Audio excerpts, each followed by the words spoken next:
இறை இயேசுவில் அன்புமிக்க சகோதர சகோதரிகளே, இறைவனுக்காக தன் வாழ்வை அர்ப்பணித்து அன்பிலும் தியாகத்திலும் சிறந்து விளங்கி மனிதராக வாழ்ந்து புனிதராக உயர்ந்த ஒரு இறை உள்ளம்தான் இன்றைய புனிதர் ஹங்கேரி எலிசபெத். 13ஆம் நூற்றாண்டில் ஹங்கேரி நாட்டை ஆண்டு வந்த 2ஆம் ஆண்ட்ரூ என்பவரின் மகளாக பிறந்தவர்தான் எலிசபெத்.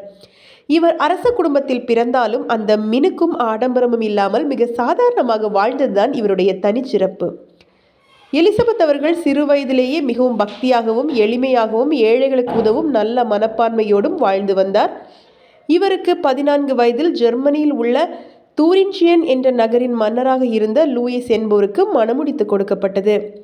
திருமணம் ஆன பிறகும் கூட எலிசபெத் ஏழைகளுக்கு உதவுவதை, பக்தியில் வளர்வதும் ஆன்மீக காரியங்களில் ஈடுபடுவதும் குறைந்து போய்விடவில்லை. அவர் இத்தகைய காரியங்களில் தொடர்ந்து ஈடுபட்டு வந்தார். அவருக்கு எல்லா விதங்களிலும் ஒத்துழைப்பு நல்கி வந்தார்.